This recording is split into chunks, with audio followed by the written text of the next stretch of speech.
Okay, so may I start already? Yeah, you can So, start. before to start with the main topic of my today's presentation, which is composite materials filled with different carbon nano and microinclusions, I would like to continue the yesterday's story shortly, and I will concentrate on the possibility to combine the ideology of thin conductive films, which is could be highly absorptive in microwave and terahertz frequency ranges, together with 3D geometry. As you may remember from my yesterday presentation, you will need just from 2 to 4 graphene layers, depending on the doping level, in order to absorb 50% of incoming microwave or terahertz radiation by freestanding graphene film, which is important. On the other side, playing with the different geometrical peculiarities of volumetric architectures, such as cells of window size, which could be compatible with the wavelengths, you may achieve perfect absorption ability by the structure for in resonant way for certain frequencies, which is correlated with the wavelength compatible with the geometrical peculiarities of the structures. So the idea, why not to combine both? And the simplest way is to organize multi-layer graphene into the array of hemispheres, periodic array, and depending on the conductivity of the material we deal with, in this particular case multi-layer graphene, we could play with the geometrical parameters of the structure, such as diameter of these hemispheres and also the lattice period, in order to achieve perfect absorption. But what is interesting, if you switch a little bit from the position of perfect absorption, you will still have very high absorption, much higher than 50%, but already in broad terahertz or microwave frequency range, which is dependent on the geometrical parameters of the structure. So before to start with the plan A, which is freestanding metasurface made of graphene and organized in the way of array of metasurfaces, we decided to start first with the plan B, which is CVD graphene supported by the periodic array of polymer hemispheres. For that, we use 3D printing and different technological steps in order to come up with a convex or concave hemispheres array that could be easily covered by the large sheet of CVD graphene. According to the finite elements modeling, we could expect the resonance absorption of the structure because of the resonances that could appear between the spheres, and also, of course, the absorption due to the high absorption ability of graphene. And this is exactly what we observe for some particular structures made of polymer PDMS. It's interesting that when radiation comes from the bottom side, and even in case we don't cover the hemispheres array with the graphene sheet, we could achieve very high absorption at the level of almost perfect 100%. So only because of geometry. But when you cover your structure, this hemispheres array with graphene, which is highly absorptive because of constructive interference and because of these resonances that appears in between the hemispheres, we could achieve, which is demonstrated by this violet curve, the absorption ability of this overall structure at the level of not less than 95%, which is really a good example of broadband and highly absorptive structure. Finally, as the main goal, the main target was freestanding graphene film organized as the metasurface. We apply, let's say, very close technique. We also start from the 3D printing of the hemispheres on some substrate, and then through the electroplating the nickel to the polymer template, we come up with nickel substrate, which already repeats the hemispheres array from the initial template. And through proceeding with the conventional CVD synthesis of graphene on the nickel support, we come up with multi-layer graphene, which shape is repeated the shape of the initial template. Of course, it is not fully freestanding. In order to handle it, in order to transfer it in like a membrane to some support, we need to cover this multi-layer graphene with thin layer of polymer, in our case, polymethyl methacrylate being from 100 to 200 nanometers thick.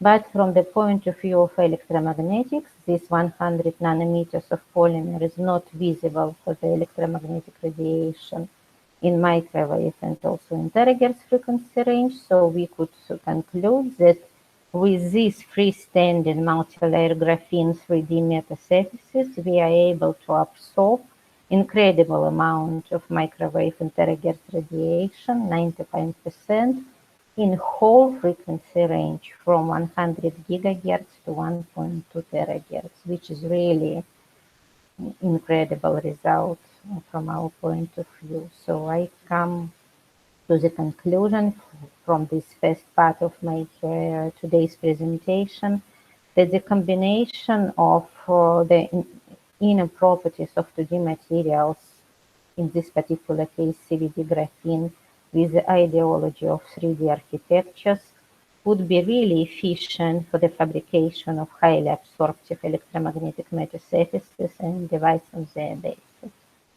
With this, I stopped the yesterday's lecture and I switched to my today's one, which is devoted to the electromagnetics and absorption properties of the composites made of different carbon inclusions.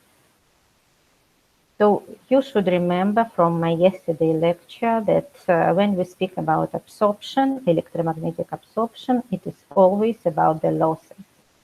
And the losses originates from the imaginary part of the permittivity, which is connected to the conductivity of the material.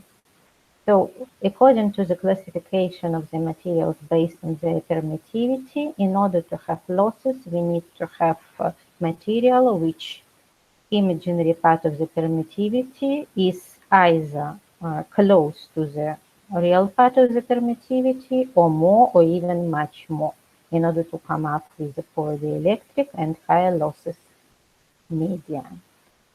So there are plenty of different materials with a variety of permittivities and conductivities.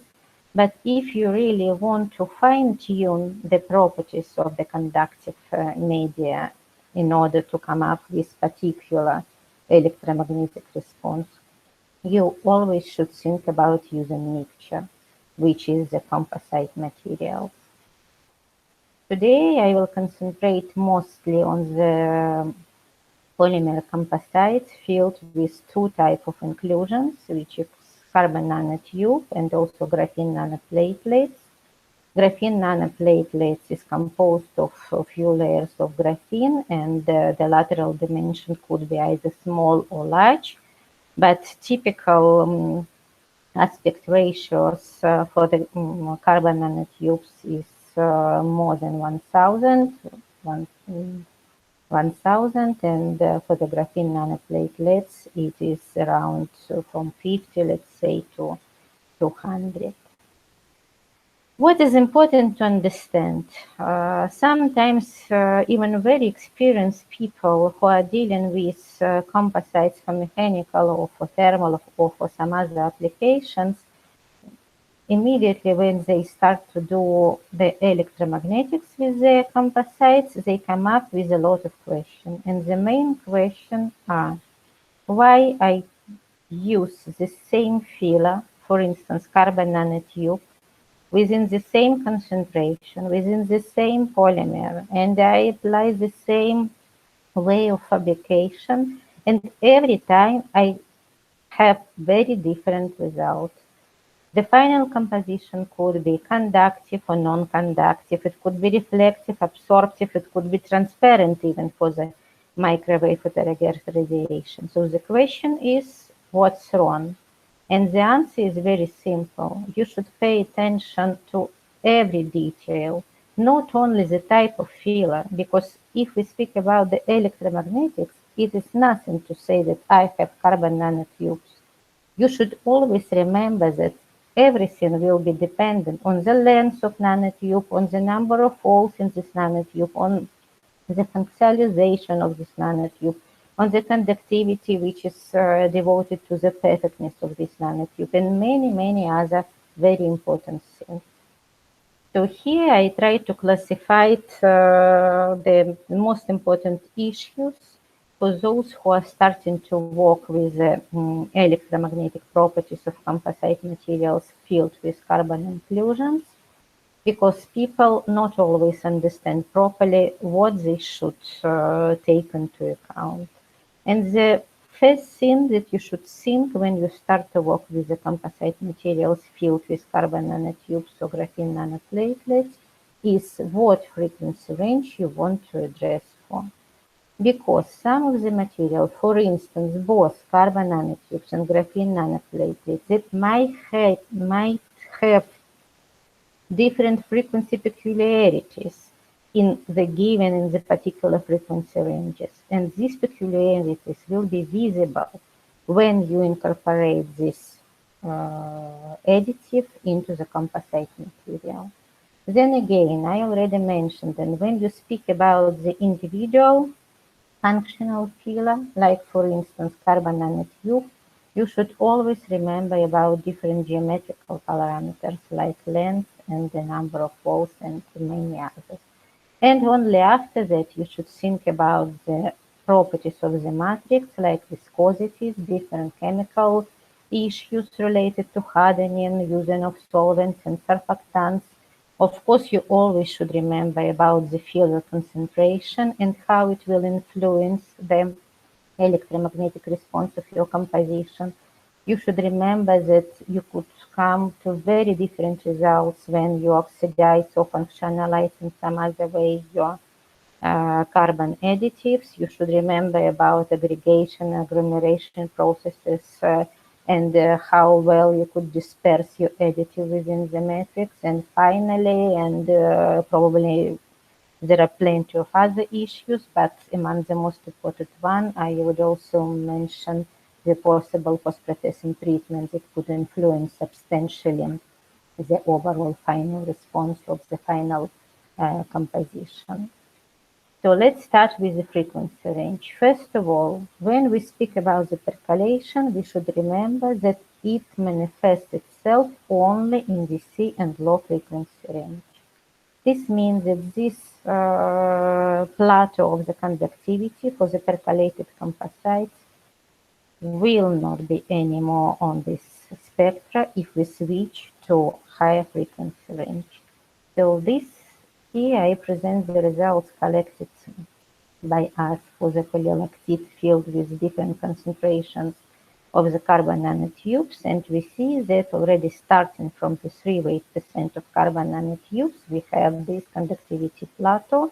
So 3% or maybe something in between 3 and 1.5% leads us to the percolative composite, and we don't see the dispersion in the conductivity spectra for the percolative composite.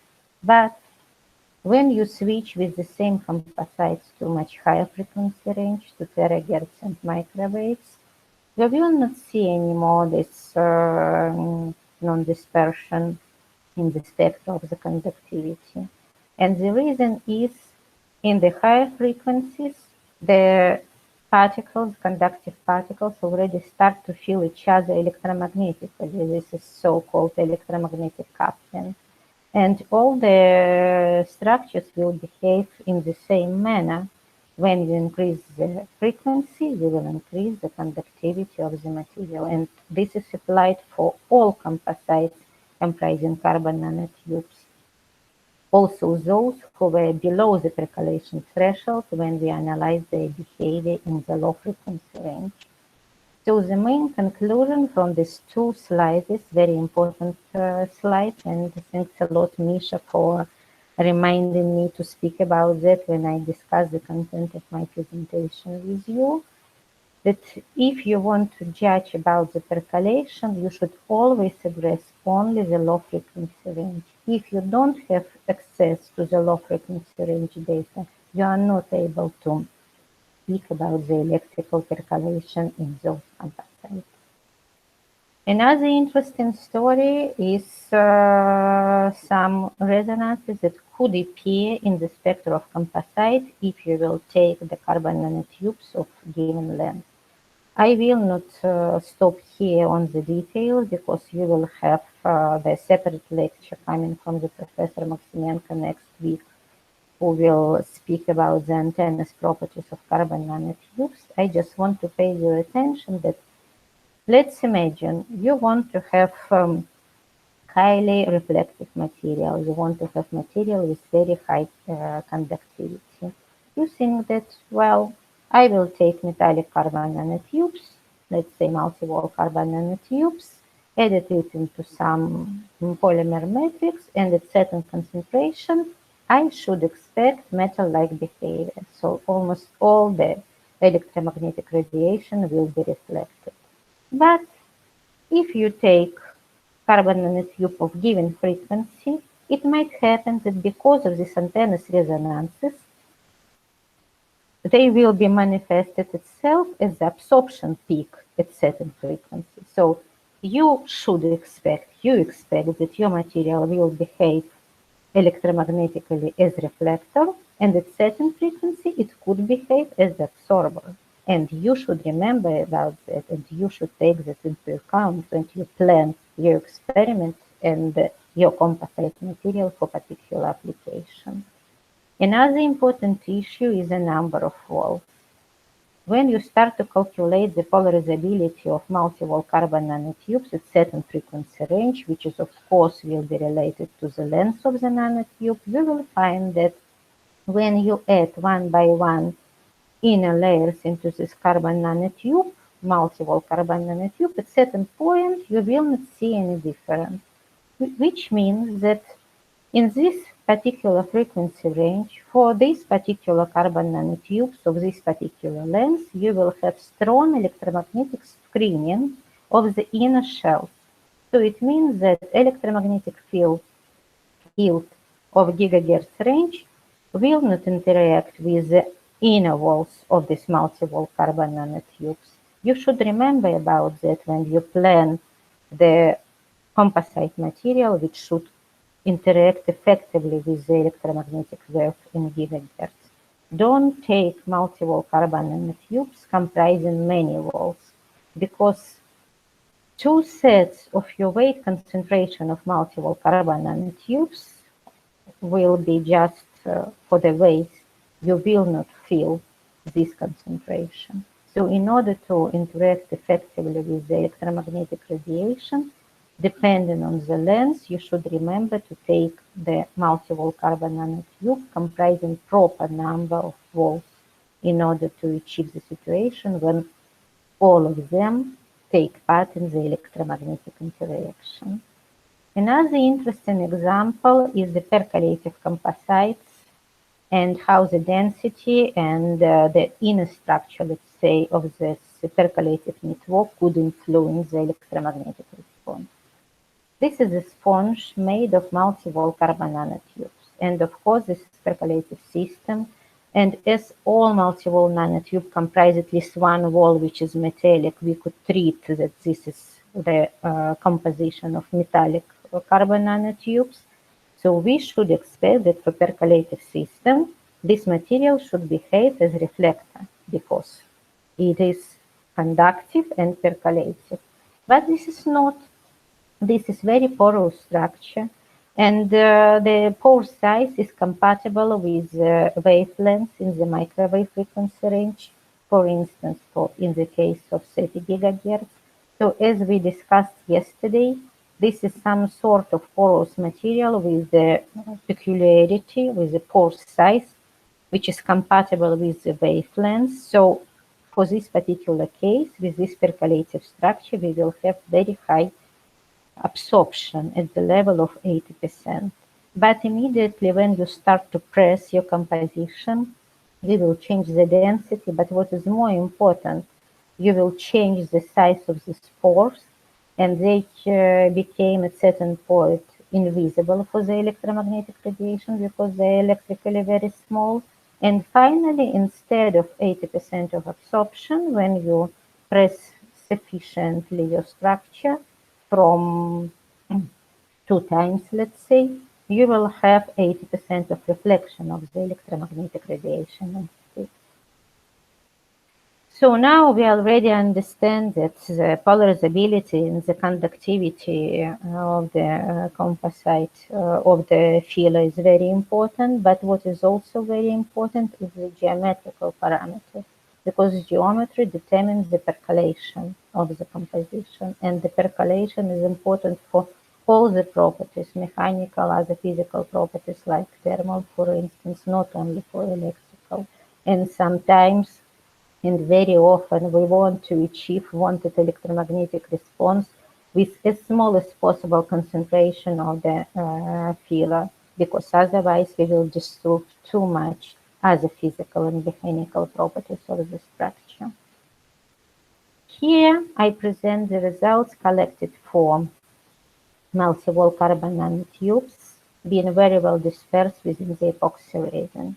According to the estimations coming from the percolation theory, with this particular multi-wall carbon nanotubes taken in the aspect ratio, we should achieve theoretically the percolation threshold at the level of concentration 0.01. Here we achieve the concentration 0.03 and 0.05 when the multi-wall carbon nanotubes were functionalized with the amine group and also with the epoxy group. It is in fact really good result, but it is still 3 and 5 times more than we could expect from the percolation theory. So even if you provide everything necessary in order to fabricate really good dispersion within the polymer matrix, you could not achieve the theoretically achievable percolation threshold for the inclusions with high aspect ratio. But what would happen if you will not take care too much about the functionalization, about the dispersion state, and instead of sophisticated technique for the fabrication composite, like we see on the previous slide, we will use simple mixing and just add some solvent in order to improve the dispersion of the multi-wall carbon nanotubes of some other additive. You could see that here we have the same parameters for the multi-wall carbon nanotubes, the same matrix epoxy resin, but two different techniques. And in low frequency range, we have very different behavior. From one side, for the sophisticated technique, we come up, as we remember from the previous slide, to the percolation threshold at the level of 0.03 weight percent of concentration, and for simply mixing, we will need 0.5% of multi-wall carbon nanotubes in order to achieve percolation. Think this is more than 100 times more than in the previous case, and this is incredibly important result. But this is important, most important for low frequency range. When you switch to high frequencies for the microwave frequency range and compare the behavior of these two compositions of epoxy filled with 0.5% of multi-wall carbon nanotubes functionalized and not, you will see that the behavior is not so different. In both cases, you could absorb with this material with 1 centimeter of epoxy filled with multi-wall carbon nanotube just from 12 to 15% of electromagnetic radiation. And this is because in high frequencies, multi-wall carbon nanotubes start to fill each other much better than in low frequencies. And the dispersion state, of course, important, but not so important as in the case of low frequency. Another important issue that we need to take into account is the viscosity of the matrix. Here I give example from our very old paper where we compare the percolation threshold of two thermoplast matrix filled with the same multi-wall carbon nanotubes, both functionalized and very well dispersed. And in case of low viscosity matrix, which is epoxy resin, we come up with the percolation threshold at the level of 0.03 weight percent, whereas for the polypropylene, which is highly viscous matrix, we need to add 100 times more, 3% of multi-wall carbon nanotubes in order to reach percolation. Here I give example about how the post-processing treatment could influence the electromagnetic response and the electric response of the composite. Here is the epoxy resin filled with graphene nanoplatelets, and we found that for the S-produced composite, the percolation threshold according to this conductivity plateau should be somewhere in between 2 and 3 weight%. However, when you analyze the composition up to the glass transition temperatures, which leads to the redistribution of different agglomerates of graphene nanoplatelets and make this agglomeration a little bit smaller, it will allow to substantial lowering the percolation threshold from 2.5 to 1.4 and even less weight percentage.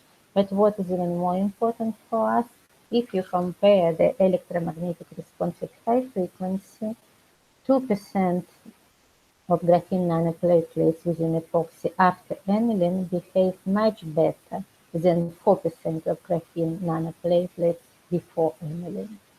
So you should remember that you could substantially lower the percolation threshold and substantially increase the absorption ability of the composition if you pass through some additional step, like for instance in this case was the annealing up to the glass transition temperature.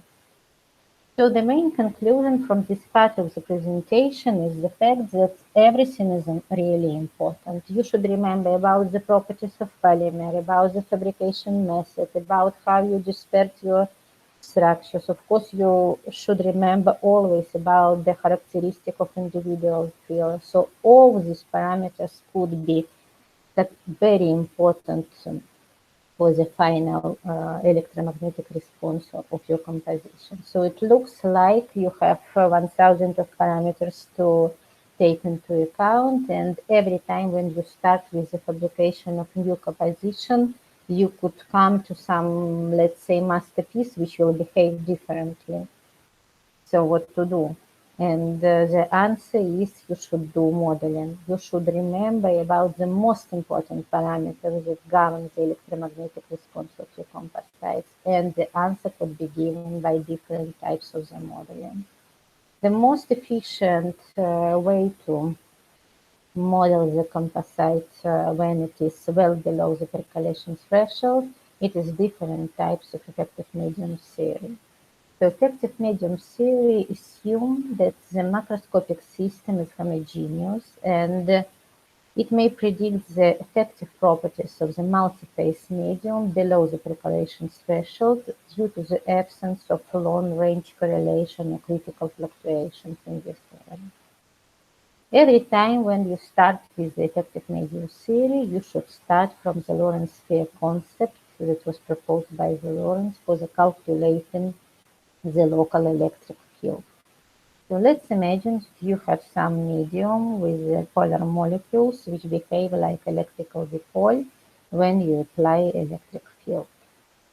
It was stated by Lorentz that instead of thinking about some macroscopic averaging of the electric field, you should think locally, and the local electric field that is experienced by a molecule or by an atom in this case will be composed of the superposition of the external field which we apply to the medium. Then the depolarization field will contribute, which is come from the polarization charges at the external surface of the medium. Then another depolarization field within the Lorentz sphere also play a role because the depolarization is due to the polarization charges on the surface of the Lorentz sphere. And finally, you should remember also about the field which is induced by the other dipoles lying within the Lorentz sphere. So finally, the field which is acting to the molecule or to this dipole will be the macroscopically averaged field plus the field coming from the polarization that comes from its side from all other atoms of the system. Then Clausius Nasotti used this ideology of Lorentz sphere together with the constitutive relations and found very nice link between the macroscopic parameter, which is observable and measurable, which is permittivity of the material, and the polarizability of its constituent, for instance, atoms or molecules. The next step was done by the Maxwell Garnet when these two guys decided to analyze what will happen with the Clausius-Nasotti relation if we apply it to the metal dielectric composites. And in case of spherical inclusions and also in case of the concentration of metal is well below the percolation threshold, they add to the Clausius-Nasotti formula the permittivity of the host. They reconstruct the polarizability of the metal through the permittivity of the metal and the permittivity of the host. So we should understand in this particular case that we are speaking about quite large materials that could be determined by the permittivity. And finally, they come up with very nice expression, which is connection between the permittivity of the composite material, permittivity of the host, permittivity of the filler, and filler fluxion of these metal particles within the dielectric body. And these formulas work really well when we deal with the material well below the percolation threshold. It could happen the situation that you could know everything about the matrix. You could also measure the permittivity of the composite material, but you don't know the permittivity of the filler. And this filler could be not metallic, this filler could be other dielectric. So the difference between the permittivities of host and the filler is not so high. In this case, theorists advise to use the Brugman effective medium theory because it works for much larger concentrations of the filler, not of course percolative, but much closer to the percolation threshold. And it is also possible by this reverse approach to reconstruct the permittivity of the filler, which could be even very close to the permittivity of the matrix and avoiding singularities that would appear in this case for the case of applying Maxwell-Garnet theory. Of course, all the formulas that were demonstrated before, this was the formulas were conducted for the spherical inclusions. And if we speak about graphene nanoplatelets, which are disk, or carbon nanotubes, which could be modeled as needles, they could not be applied. That's why normally people use the generalized Maxwell-Garnet theory when instead of spheres they use the ellipsoids of revolution, and with this we could see that the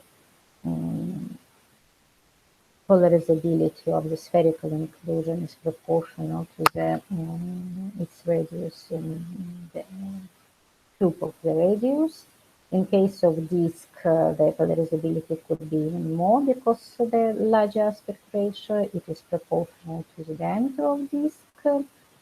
Cube of diameter at disk, and the best case, of course, is the needles, is the carbon nanotubes, because the polarizability of this material is proportional to the cube of its length. So now I want just to give you a few examples how to use this effective medium series in order to predict the behavior of the composite material, which could be used in practice. In this particular case, we were asked to model what particular type of the graphene nanoplatelets should be taken in order to have absorption material in terahertz frequency range. The suppliers gave us a few different types of graphene nanoplatelets, which were differ in view of aspect ratio from 40 to 160. And they were perfect or not perfect. That's why their conductivity was very different from 1 kilosiemens per meter to 120 kilosiemens per meter. And you should understand that the larger the conductivity, the better the quality of graphene nanoplatelets is, the more expensive it is. And of course, if you are thinking about practical application, your intention is to achieve the result, but in as cheap as possible way. That's why we started the modeling the system and found that in case you want to achieve the absorption in terahertz frequencies, it's better to take the graphene nanoplatelets with intermediate or high, relatively high aspect ratio, because the larger the aspect ratio, the smaller the frequency corresponding to the absorption peak in the frequency range. From the other side, when we fix the lateral dimension in the very average level, 80, aspect ratio 80, and start to check what will be important and is it possible to achieve wanted electromagnetic response if you have graphene nanoplatelets with very different conductivities from 1 kilosiemens per meter to 120 kilosiemens per meter. We found that the graphene nanoplatelets with not so high quality perfectly address terahertz frequency range. So if you want to have absorption material with this ideology in gigahertz, you should take the graphene nanoplatelets very defective with a conductivity 1 kilosiemens per meter. And for the terahertz frequency range, 9 kilosiemens per meter will be more than enough.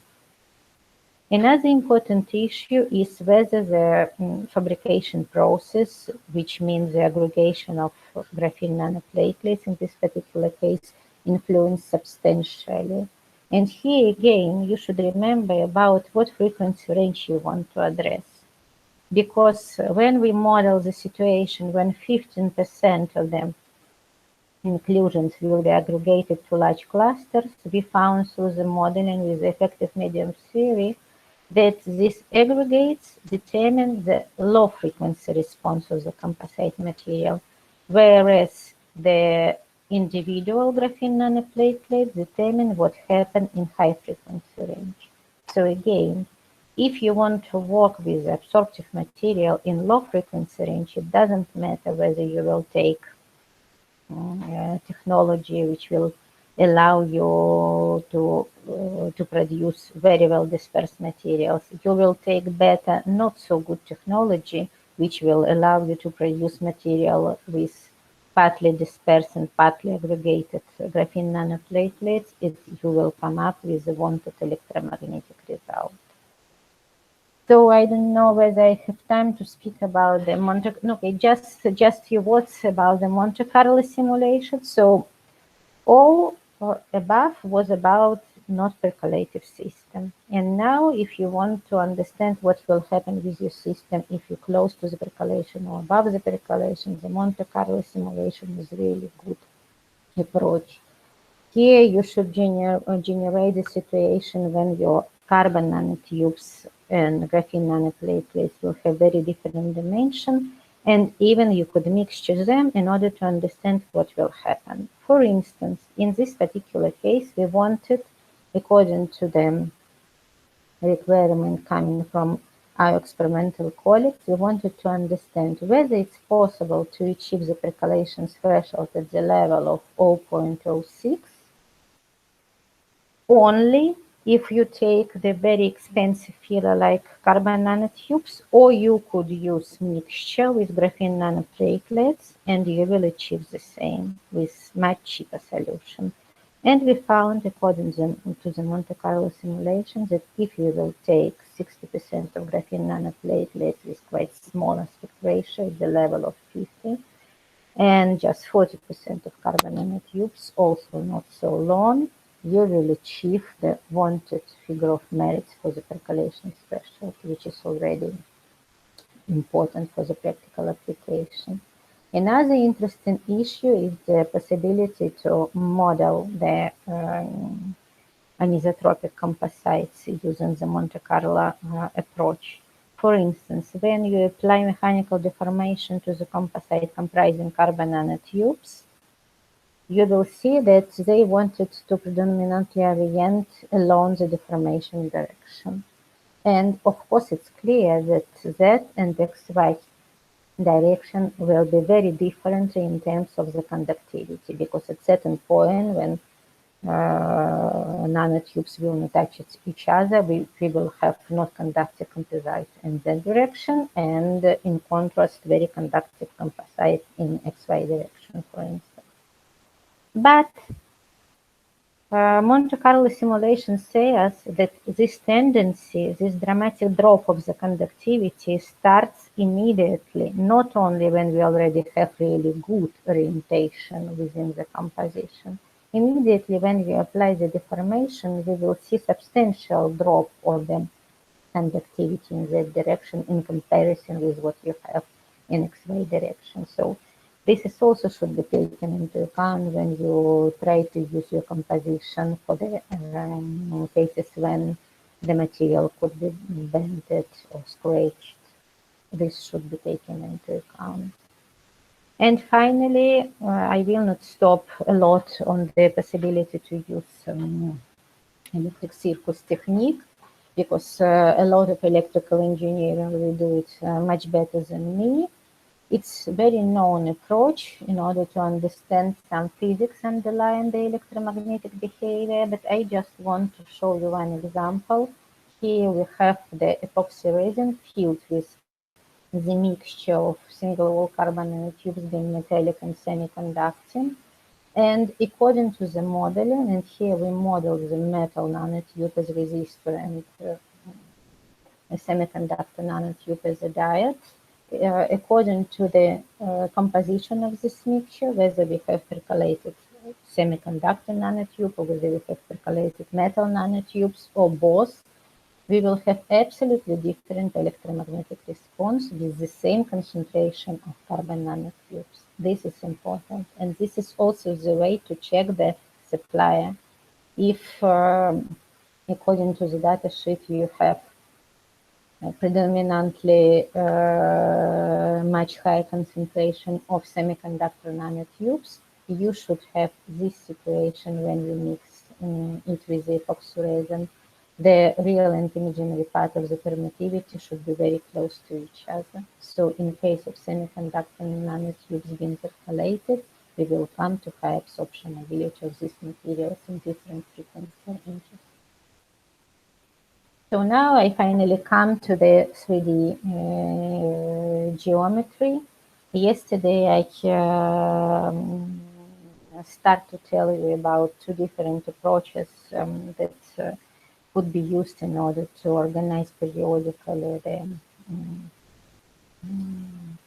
electromagnetic field. The first approach was discussed yesterday, and it was about the fully carbon periodic lattice made of glassy carbon with highly conductive skeleton with a conductivity between 2000 and 20,000 siemens per meter.